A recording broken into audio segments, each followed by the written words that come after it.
La prueba asturiana, tercera cita del certamen nacional, volvió a reunir a los especialistas de la disciplina en un recorrido de cerca de 160 kilómetros, disputado en carretera abierta al tráfico y con nombres míticos del automovilismo de la zona, como el Fito, la Tornería o Siejo Puertas. Al volante de su Toyota RAV4, la dupla aragonesa completó una actuación muy sólida en una competición donde no gana el más rápido, sino el más preciso y eficiente. Regularidad, gestión energética y consumo fueron nuevamente las claves de una prueba especialmente exigente, marcada además por una importante novedad organizativa.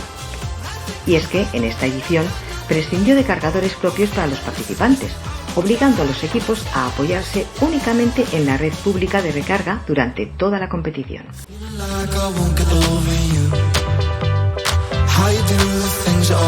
Pese a ello, Laura Aparicio y Jorge Garcés supieron adaptarse perfectamente al nuevo escenario para conseguir una victoria muy importante de cara al campeonato. Escuchamos a Laura Aparicio. Bueno, pues tanto Jorge como yo estamos muy contentos de haber conseguido esta primera victoria de la temporada y tanto la conducción que hice bastante eficiente como la navegación y la regularidad por parte de Jorge, pues el no cometer ningún fallo también hizo que estuviéramos luchando por la victoria desde el primer momento.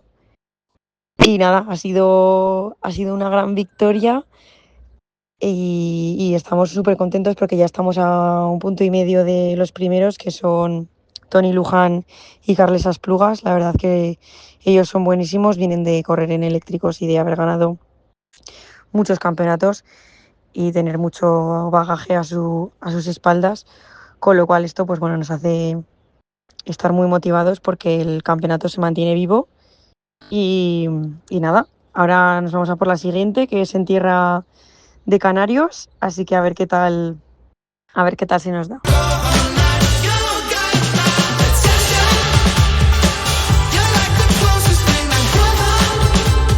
Una victoria que permite a Laura Aparicio y Jorge Garcés estrenarse esta temporada en lo más alto del podio y sumar unos puntos muy importantes en un campeonato donde cada detalle y cada vatio cuentan. El Nacional Eco continúa consolidándose como una disciplina diferente dentro del automovilismo, donde la estrategia, la precisión y la eficiencia son ya tan decisivas como la velocidad pura.